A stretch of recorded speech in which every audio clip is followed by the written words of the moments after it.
Dude, I'm so excited for today. I am. I know that this isn't your jam. I know. And I'm trying to ignore this. don't even, dude. We'll Honestly, put up. this is something that as we grow, I want to help get you more comfortable with doing this, me more comfortable. I used to do this all the time, and then I just stopped. Yeah. But I want to introduce you. I'm very, very excited to introduce Mitch McGregor today.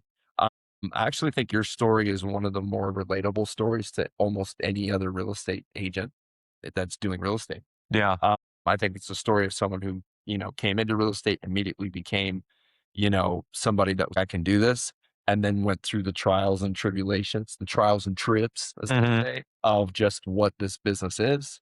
You take the punches against the ropes, and you just decide, like, okay, am I even going to do this anymore? This sucks. Right. This is way harder than people made it out to seem when I was getting my license, and it was all go get them. Right. And then we meet, and your life just, not because of me, but because your life just kind of changed, right? Your mentality changed, your Totally. drive changed. And I think that you're this perfect representation of that. The hardest things are worth it. Totally. Put the time in, it's worth it. When you find the right people, it's worth it. And you are, I mean, that's why I'm so excited to interview you. That's why I just kept Mm. nudging you, Yeah. because dude, you've got a very relevant point of view to real estate and just people Yeah. in life, because how many of us want to quit when they start a journey with you? So I was really excited because you become very quickly one of the more influential people at B1. Yeah. And I don't know if you know that, you're a very humble guy. Yeah. So you're like, I get it, Sure. I'm just kind of doing me. Yeah. I just show up. But you is an influential human being. Yeah. That's what's so cool, is you just showing up as Mitchell is enough. Yeah. A lot of people don't realize that. So I'm here to also give you some flowers to the when you show up just as Mitchell, as your authentic self, people are drawn to that. Yeah. And I see it because it's my job to identify stuff like that. But also, like, I watched how you make people laugh. I watched that the young guys kind of like, magnet hmm to you. And so I just think that that's really cool. And I think that, questioning whether this business was for you, considering walking away entirely. And now today, you're one of our top people in the office. You're a senior team lead. You're helping people grow their careers and hmm growing yours at the same time. You're helping us lead over 120 people in here now, which is crazy. And so we'll talk about your perseverance, leadership, your faith, the partnership we have, and why the hardest things in life are often the most rewarding things ever.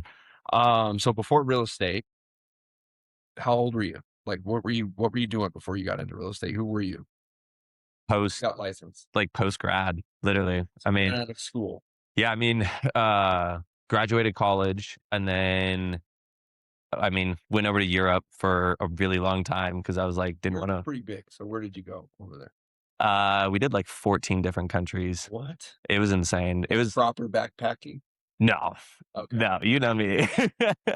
No, it was like hostel. Backpack. Yeah, I had a I thought backpack, it was for my laptop. things, Yeah, but I needed that day. uh-huh. The rest was back at the Yeah. I mean, spot. it was hostel hopping, but then it was also like, staying at hotels and stuff. So it was like kind of more of like a bougier side of What? backpacking through Europe.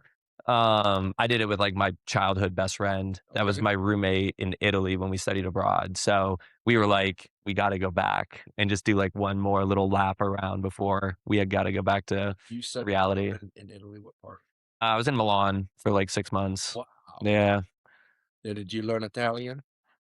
I took basic Italian, and like you obviously learn like basics, right? Like very like small introductory type stuff. But at the end of the semester, someone could fluently speak to me and I knew what they were saying, but I just couldn't really respond. Yeah. But if I like, kind of like asked somebody something in like very broken Italian and then they responded to me, I'd be like, okay, cool. Like, thank you. Yeah. Like that was about it. Um, you had hockey in your roots. Yeah. What it's like, I still don't even know the full extent of your hockey career. Yeah. When did you start playing? I mean, I was skating when I was 3, Okay. I think. Like my dad grew up in Calgary and Edmonton for a while. So just like Yeah. immediately picked up hockey. Both of his sisters played hockey. Um, and so then he just kind of carried that throughout. So as soon as he eventually made it to Colorado, met my mom and had us, um, immediately like threw us on skates. Which So hockey wasn't big in Colorado when you were playing. yeah, it was there, but it wasn't. I mean, to what it is today, it's insane how much it's grown. I mean, even when I was playing like high school era, I mean, there was really only like a couple of like the top teams in Colorado, and then there was like, I mean, the women's program was like really one team, maybe two, Okay. and now there's like 20. I mean, it's amazing to see just how like hockey has grown, and then especially with I mean, the Avs winning, right? The Eagles have won. The US has won, right? And there's a bunch of guys that have been from Colorado on these big teams. DU winning, right? So like all these teams winning. It's funny. There's now like this like joke that Colorado is now the hockey state instead of Minnesota, Really? which is really funny. But it's like it's a bit of a stretch. And But like yeah, Minnesota's how much we've ice grown. skating outside right now. Yeah, I mean, I think they're skating on the lake in the summer. Yeah, I think they're born with skates on. You know. They play in college. Yeah, I did. I mean, it was club, but it was like it was phenomenal hockey. Like we would swing D2, D3, and so we would play like really small schools like Fort Lewis, or like we'd go play like um what would be like another small one? Like we'd go down to like Durango, we'd go down to Gunnison and play Western. Those were always like, easy games just because they were small colleges. But then we would go play like CSU. We'd play Air Force. Air Force was really good. They smash you guys. Um, I compete. I would say they beat us more than like we beat them, but it was closer than like what you would think. But the tough thing about those games is like, I mean, the best thing to have is just like conditioning in hockey, right? And when you're playing a bunch of really in shape military guys, I mean, they just kind of like kick the crap out of you the whole time. But they were like great, and it's like you can't get like during hockey games, it's easy to get like angry and like that like fuels you during the game. But these guys were so nice that it was like you couldn't like butt head. It was an interesting, yeah, I love that. yeah, And you have English roots. uh huh. You have English roots. English roots, yeah. So who is from England? So my whole dad's side of the family. So he was born there, siblings were born there, and then they made the move across North America because they went Canada and then came down. Actually, I have a video for you. Oh, I have a video for you. let's see.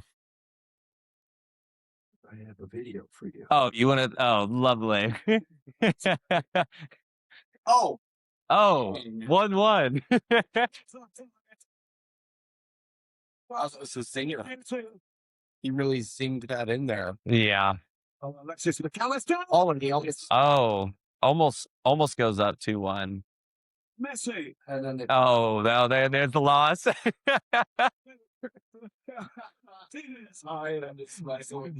Oh, that's so funny. You're such an ass.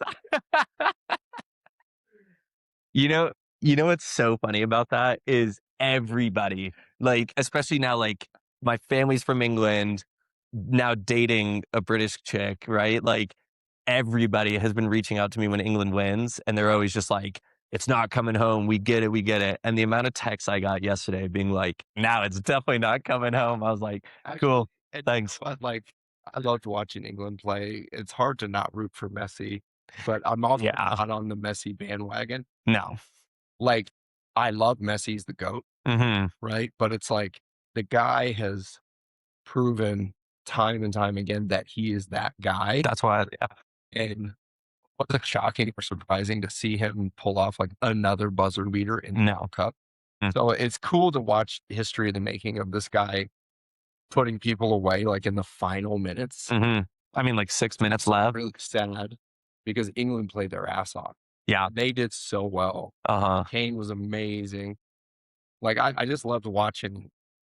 I haven't watched the World Cup like this since I was a boy.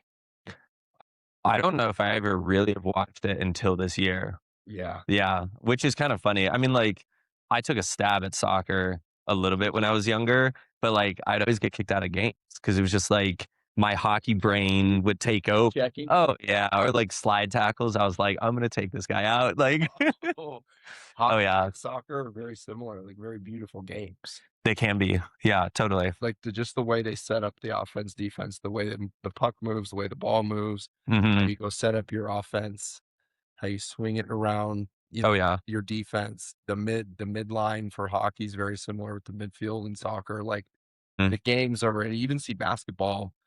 Like if you look at all those sports, like basketball, hockey, and soccer, they're very beautiful games. The way people move the ball around and totally. set up. But that I just wanted to mess with you. Why? Like okay, so you travel around Yep. and then you get out. Did you have a career job before real estate? No, I mean, I always knew I wanted to go into real estate. Um, I had the fortunate just childhood of growing up around a bunch of like very successful families where a lot of the dads were in like development and commercial real estate. So my passion really started like early age. Like I shared this like a couple years ago that when D1 like interviewed us for like why you joined the team and stuff like that. I had shared that my passion for real estate came from like flipping homes kind of a little bit when I was like, I mean, flipping homes. I Love like this. Yeah. yeah, I threw like a sledgehammer through a wall. That was about it, Yeah. but, my passion kinda started there, and then growing up around these families and seeing, like, the success that a lot of the dads had in our neighborhood, I was like, "That's where I wanna go." And so right out of college, I actually immediately started interviewing with, like, all the big commercial brokerages. Okay. I mean, I met with every single one you probably could think of, Okay. um, but they were all kinda just like, "Oh, for this entry level job, you need 2 years of experience." And I was like, "An entry level job that needs 2 years of experience? That makes 0 sense, right?" So I was like, "Screw it," like, the jobs that I was offered, it was like, you kinda get walked all over for, 2 years at base pay, and I was like, "I'm gonna go get my sales experience and, like, grow my knowledge on the Denver area and then move into commercial." Um, And here you are. Here I am almost 7 years later. And you had some hard years. So okay, that was another thing. So Yeah. almost 7 years. Mhm. You didn't have this perfect path. No. It wasn't just I got my license and man, I'm just slanging homes. I'm a multimillionaire. No. What were those early years like? Like what talk just a little bit about like when you got in Yeah. and that. Like was it hard? Did you get So, the bruises? I would say I got licensed at arguably one of the worst times in, like, recent history. The day they, like, stamped my license, a week later, they announced lockdown for COVID. Oh, So that was, like, prime that time to was get into very, the business. very Yeah. So my aunt actually is a head broker at, at a RE/MAX office, and so I was like, "Oh, like, I'm just gonna go join her, just kinda run side by side." Well, the issue with that is that, like, it's COVID, right? So there's literally not a lot going on. yeah. And then when they finally designated, like, real estate as, like, whatever they call, like, Essential. essential worker, yeah. When we got designated as, like, essential workers, I was like, "I'm just gonna crush open houses." So I probably did, like, 100 open houses and maybe met 2 people. Yeah. I was sitting there every day just like, "Cool, Hey guys. this is the easiest job ever." What Yeah. Oh, I'm talking to myself now, yeah. It was really bad. Um, this is a 3-bed too. yeah, but no one's here. Okay. I'm sitting there practicing in the mirror every day, yeah. Um, Open houses during COVID mhm, with a mask on. mhm. Oh, lovely. And I met 2 people, and, like, one of them, was like, yeah, like, "Stay back. Great to meet you." And I was like, "God, this sucks." So, yeah, it No was money made. no money made. I mean, I went 9 months into the business with no transactions. Yeah, Um, like goose egg. Literally big fat 0, and the only reason why I got a transaction was because my parents bought an investment property in Fort Oh, Collins, yeah, baby. and they were like, "We'll let you sell it." Plug me in, and, I mean, I probably just botched the transaction. Cost thousands of dollars. Oh, yeah. I mean, because it was peak COVID. That was when people were, like, way overbidding, and we just kinda, like Probably they actually probably made money then. I mean, they did, Yep. but we Little probably bits could have of that. made more if I knew what I was doing. But it's like everyone starts somewhere in their Yeah. career. So it's like that was kind of like a nice little stepping stone. But they agreed to pay me like I can't even remember how much it was. It was so minimal, but it was like at least some money, right? But I was living at my Yeah. parents. Yeah. So I had no expenses. Like Yeah. so there was really no like massive urgency to be like crushing it because you have that like Yep. safety blanket of mom and dad, living at home. Um so eventually was going to leave the business because I was just like, this isn't for me. I need like a consistent paycheck and then just like obviously move out, get an apartment or do whatever. Yeah. So that's when I joined a different brokerage because my buddy actually was like, come with me. You haven't really done this like the right way, get on leads. It's team. Yep. Team base. They were doing Zillow, but this was like pre-flex era. Yeah. Yeah. Um, Buying. Yeah. Yep, buying per like zip code. Oh Each yeah. phone call was like, whatever, $1,000 or whatever it is. Oh yeah.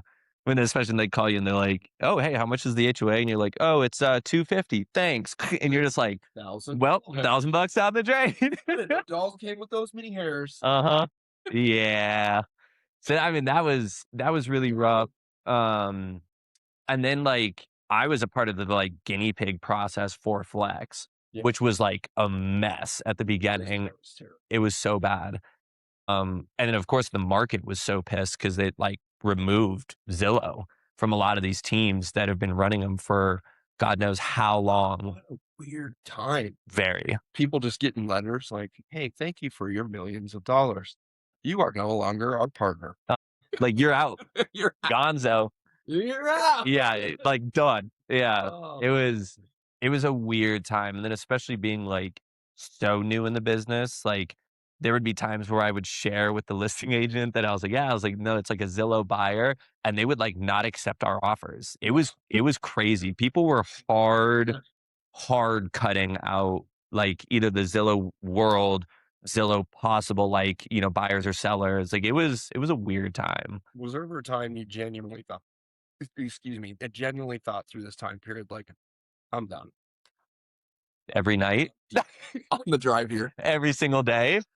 Uh, Way over. I actually yeah, almost canceled this interview. yeah. I actually, I do have an interview in 10 minutes. Yeah. No,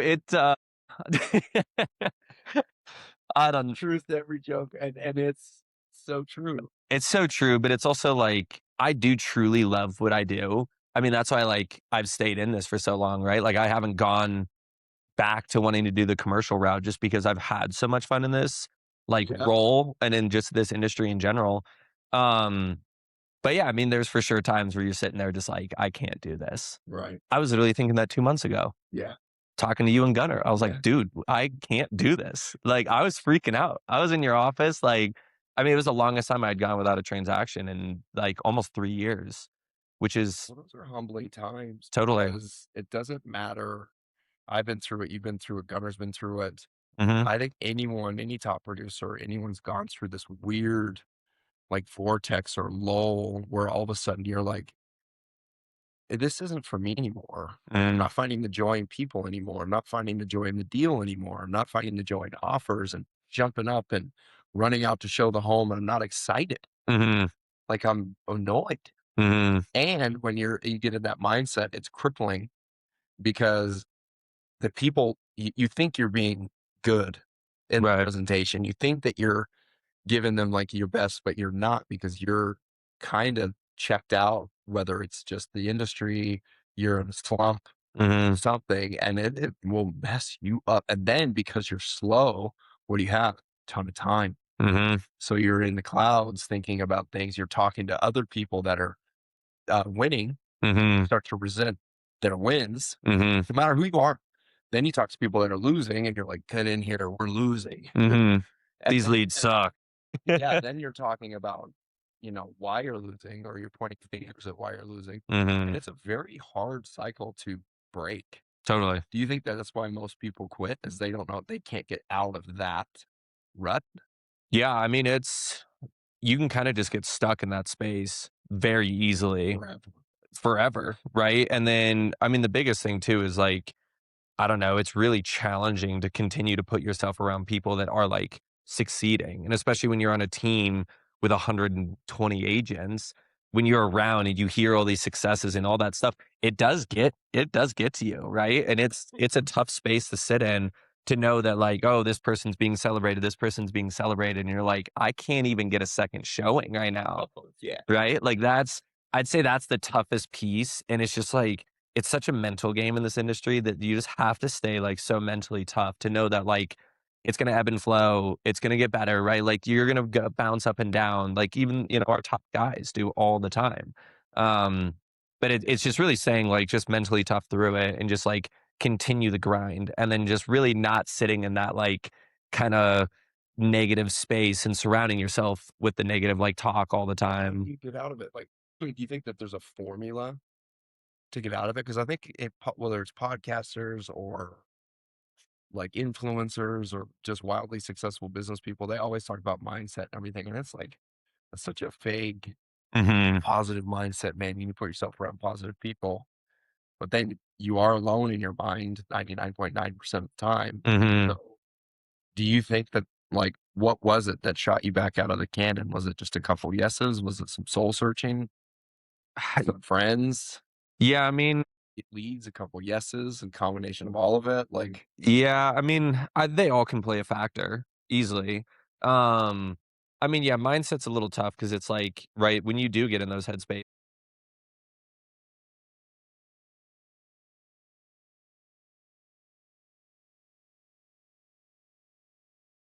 but like there are times that I sit in this industry and I'm just like, "Oh my god, like, is this for me? Am I doing this right?" Like, I'm clearly not succeeding. But in where I have found the strongest just, like, attitude, the strongest motivation, and then just, like, being able to keep you, like, grinding and going, is truly just through, like, partnership.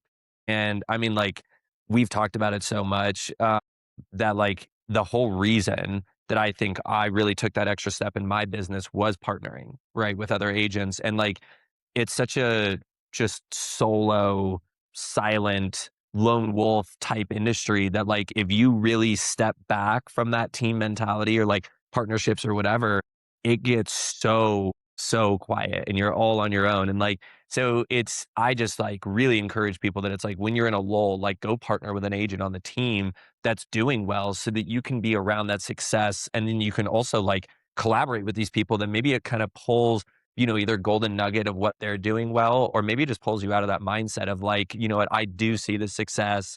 Um, I preach to my mentees all the time. I'm like, just stay in like momentum. Even if it's not your transaction, like go do a showing specialist, go do an open house. Because if you're staying in front of people, whether it's your transaction or not, I mean, you're just going to stay in that momentum. So when it's your lead finally that you're meeting, you're just there the whole time. Whereas like if you in that flow state. the flow state, right? And it's like if you haven't met somebody in 2 weeks and then you're showing up to $1 million house and you're trying to like pitch to these people I mean, you're not succeeding in that. There's just no way. Well, and so you become a senior team lead, like, and you went through and kind of broke through one of the barriers of how we launched senior team leads. You were part of this first wave of leadership, Mm, and you weren't even a thought for us. It was just like an obvious choice. mm, Like when we talked about people that we would want in front of other agents, it was like, oh my gosh, Mitchell, mhm. right? You were part of that crew, right? That tribe that we would really want to be like this next generation of leaders. Did you ever see yourself as that person? Did you ever like go like, I think I could lead people? Uh, to an extent, sure. I didn't necessarily sit there being like, "Oh, I'm gonna step into a leader position here." I mean, I feel like at my last brokerage as well as here, I feel like I kind of naturally step into those roles sometimes. Like, just because when I first started in this, like, I was so fortunate to have such a great mentor that really like walked me through the proper things to do and really set like, just a good motivation and like mentality for the industry. And so the fact that I had that, I kind of like naturally want to give that to other people just because like, it's the huge benefit of having that like mentor and motivation. So like I kind of stepped into that role a little bit without like really thinking about it until like the role really was like presented to us, you know? But I mean, like, of course, like I've led teams of hockey and tennis and all that type of stuff. Like I've been like Okay. captains through teams, Yeah. but have never really like driven in my like career to be like, I'm gonna go be like a leader. Um, but I feel like it just kind of like naturally fell in. Yeah. I don't know. And Yeah. that's how it should. Um, what's surprised you the most about it? Like, what's the biggest, I would say, just surprise? Like,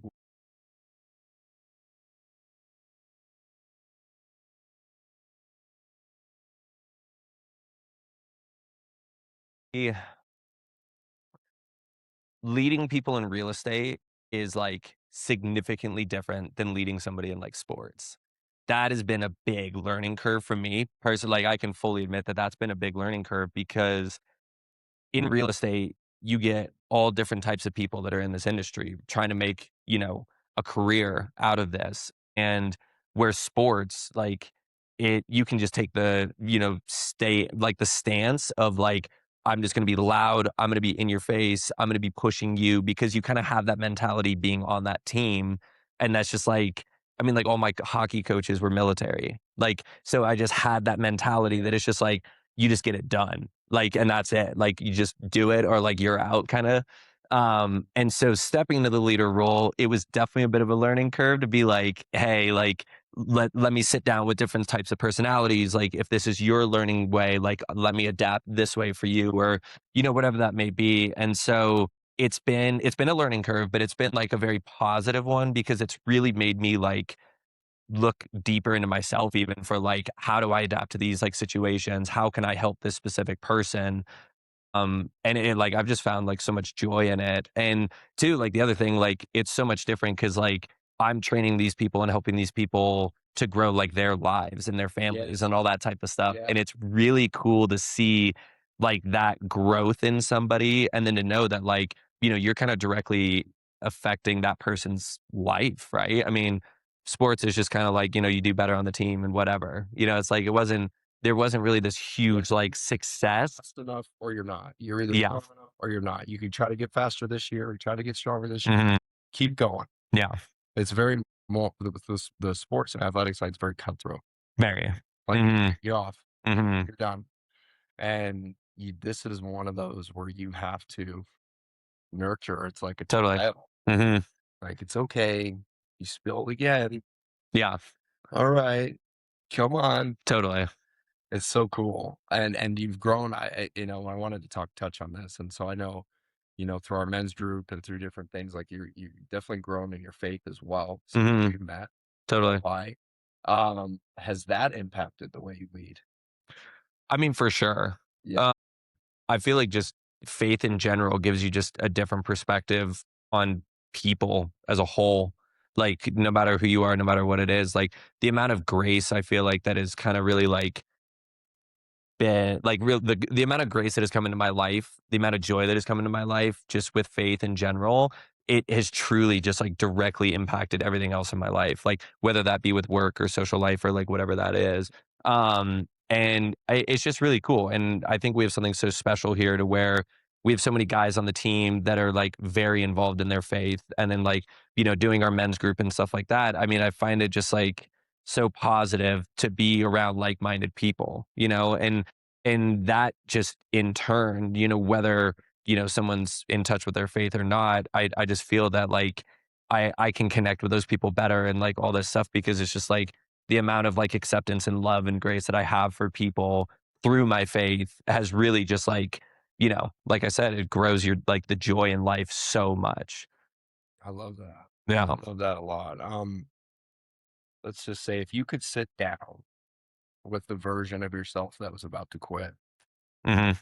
what would you what would you tell him?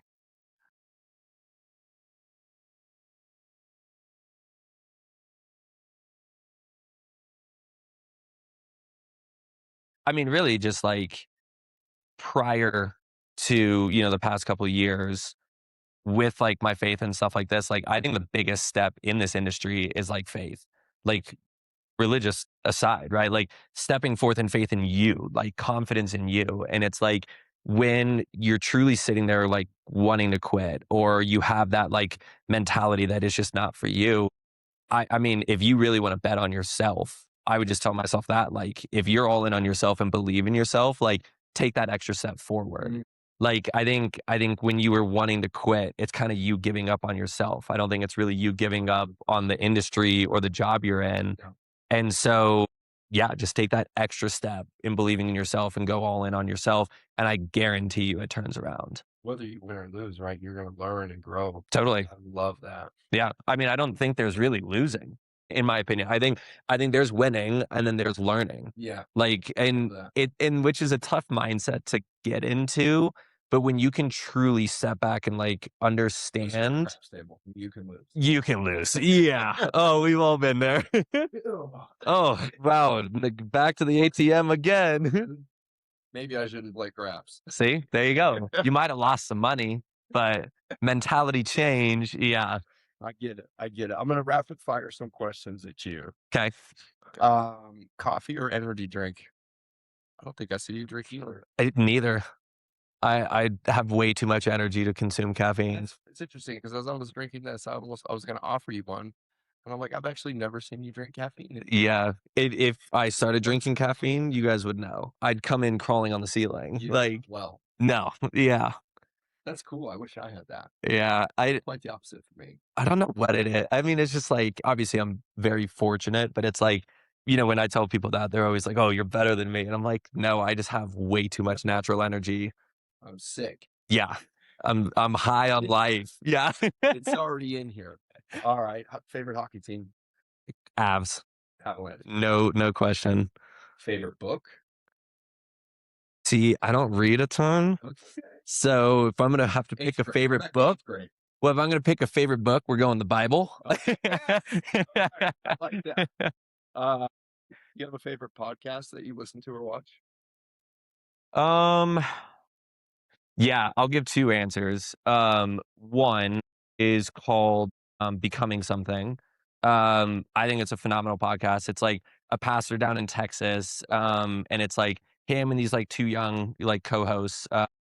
They just talk through like young adult life with like faith and like how you like adapt in life and like how like certain situation. It's actually really cool. They're just overall like presence and like it's very attractive to listen to just because they're fun and they're young and all that type of stuff. But it's also really cool just to hear like people talk about their faith and like Yeah. how it relates to their life. So I love listening to that one. And then if I want like a funny one, if I'm on like a long drive where I'm showing a bunch, there's this there's this podcast called Second Date Update Oh, that I is was thinking of the direction. the funniest thing in the entire world. Like, it's just like these people call into a radio show being like, "Oh, I went on this first date and it was so amazing," but they won't call me back. Oh, I've heard this. And then the people on the radio Right? call them. Yeah. They like absolutely trash them, but the other person's on the line, and then they like try and get a second date. It is hilarious. Okay. Yeah. You could go with like a good like this past weekend with Diobon or something. Oh, no. See, that's like I used to do like the Joe Rogan one, watched a ton. Yeah. I kind of tune into him now when it's like guest specific Mm. because podcasting has gotten Or what's the crazy. All In? That one's phenomenal. But I mean, that's sometimes like if Their I'm CEO's gotten a little dark. yeah, He's got some guests on there that I'm like, hey man, yeah, I don't want to know it's the end of the world's coming. yeah. That or just like sometimes if I'm just not in the headspace to be like listening to like stocks were here today, this was that. I'm just like, if I'm in the car, it's going over the head. Or you're just depressed. Dude, I haven't closed the deal in a month and you're talking to me about what stock I should invest in? Biggest pet peeve.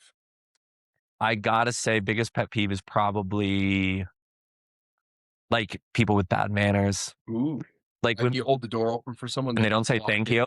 Do you Oh, say you're welcome? oh, sometimes. If I'm in a bad mood one day, You're welcome. yeah, I'll be like, "You're welcome." Oh yeah. Growing up, we were literally just talking about this the other day that like when you were driving in Colorado back in the day, everybody would wave, say thank you. And now you don't ever get it at all. And if anything, it's like people like aggressively. And so I'm just sitting in my car, just I've mellowed out a bunch because I've diluted my expectations for humans. you have to, And unfortunately. trying to build the house Yeah. around here. There, You get a little frustrated. Yeah. I know the answer to this, but I'm gonna ask it anyway. Morning or night person, Mitchell? But to be fair, both. I just have energy 24/7. But you're not particularly you don't like the early workouts. I mean, like, Sorry to say it, super like, early. if they're like We've done our a couple we've done a couple, right, of the early ones. I feel like the reason why I don't like the early workouts when we've done them as, like, groups is because 'cause I'm such a broken record that I feel like I just want my own time when I work out, like, doing my thing, but it's just that's kinda my, like, therapy time. yeah, Throw the headphones in, I'm torn blast between music. workouts. I grew up in it. Today is actually the 15-year anniversary of the first annual Fitness on the Rock. I remember you saying that on your story. It's kinda surreal, but I now like the gym is now looks like therapy, like for real therapy for me. Oh, yeah. 'Cause I don't if I go with someone, even if I go someone here, "What are we doing today?" And I'm like, "An hour of zone 2." I'm like, Mhm. "Dude, Mhm. that sucks." Yeah. And I'm like, Okay, great. "No, Yeah. it's for my brain. Mm, Yes, for my body, but mostly for my brain." And totally. I've just evolved into that. So I completely I'm torn with the group stuff. I love it because Yeah, we're easy together and you sweat and you're in pain together, but it is a therapy. Favorite vacation? that one's tough. Taking it yet. Maybe haven't taken it yet. My family traveled a ton when I was younger. Like, I think I've been to, like, 40 countries now, 35 countries, like, somewhere in that range. So we've traveled a ton as a family. So hard to pick, like, You're a wee laddie. yeah, I mean, my parents were flying with me when I was, like, less than 1, and then, like, I know. I was travel. saying, So the answer that I usually give people is beach route. yes. It's probably the Virgin Islands. It's, like, Oh, phenomenal. man. It's the prettiest I just place. went this summer You definitely need to go. and I was no, and we ended up in Florida again on Monday, and I was like, cost the same. I mean, it kinda does. It's crazy. Same. Getting there is a pain in the ass, but, beach, you gotta do Virgin Islands. History, Cairo, just because it's, like, it's one of the oldest places Yeah. ever, right? And so you get to see the pyramids, you get to see all the, like, old churches. That was really cool. And then I just have to pick London Yeah. as well because that's, like, my Yeah. family's from there. I'm actually going back in, like, 3 weeks, Cool. which would be fun. But, like, we used to go every single year growing up, and then, like, I've stayed summers out there with, like, my dad or, like, whatnot. So it's, that place holds just, like, a special spot in my heart just because it's, like, family and all that, and it's just kinda cool because it's this international travel. It's exotic compared to America, but it's, like, it feels like home in a way as well. So I love it, man. And then finish with this. At B1, and then the whole culture of the phrase we are striving to live by is be 1% better every single day. mhm, It's a slogan of ours, and now I'm seeing it everywhere. mhm. I'm sure it's because it's been everywhere for a very long time. But what does be 1% better mean to you personally? And for anyone that listens to this, what do you do to strive to be a little bit better every day? 1%, just a little bit better every single day. Totally. I think people overcomplicate it. I mean, if you look at a percentage, like 1% is really nothing. If you break it down in that sense, it makes it way more achievable. Just picking one specific thing in your life, good thing, right? Picking one Yeah. good thing in your life to consistently, like, do better, 1% better every day. Like, if you're holding that, and then as you get better within, like, certain routines, you can like, definitely add things. I would say, me personally, like, just joining the team, my 1% better was just consistency. And it was showing up for myself. It was showing up for my team. It was showing up for my clients.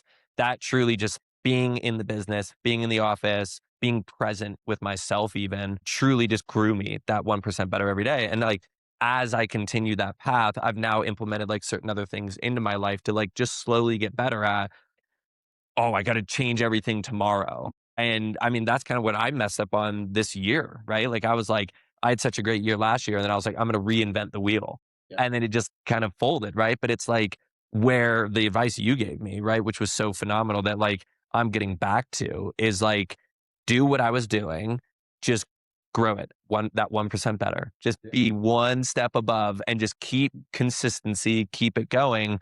And then, like, as you progress that over years on end, that's when you can start implementing more stuff. No, it's not sexy at all. not at all. No. And I think that's why it's hard to grasp because it's these like minimal changes. And I got a lot of weird interaction when I posted my before and after photo Yeah. because people don't realize that like during COVID, I was 250 pounds. Like Dang. I'm 193 pounds this morning. Dang.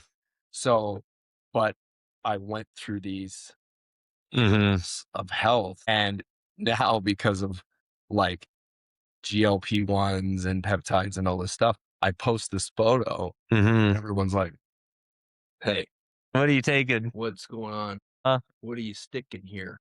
I'm like, dude, I stuck to a plan Yeah. and it took really long time for my body to go, Mhm. "Oh, this is where we are now." This is it. You could throw those clothes away. They don't Mhm. fit you right anymore. They look weird and baggy on you. Mhm. You can do this. And then once you get in locked into that, you're like, I'm never going back there. Right. Never going back to that food, booze, any of the things. And it's like you don't have to. Yes, there's things you can do to get there faster, Sure. but no one sees that just little cardio sessions by yourself, No. little things. Now I'm not going to eat that. Completely stopped drinking booze and I'm not partying and I'm not doing it. And it takes so long, especially when I was, you know, like indulging in everything, food, liquor, everything. And so no sleep. Like I sleep. Mm. Some days I am up at 5 and I'm going. But if I don't get the right sleep the night before, I won't go in Yeah. the morning. Oh, yeah. Like I used to just force myself up 3 hours, gotta go to the gym. It's kind of like thing, more caffeine. But now it's like if you don't get the proper sleep, you just let your body rest. Mhm. And then you're gonna have to figure out today where you're getting your movement in. Mm. And I'm like, okay, and that's where the 1% came in, where it's like, okay, well, I can't clang and bang weights today or do this, that, and the other. I'm just gonna run around my neighborhood for 25 minutes and then stretch and do 150 push-ups and this in my front yard. Yeah.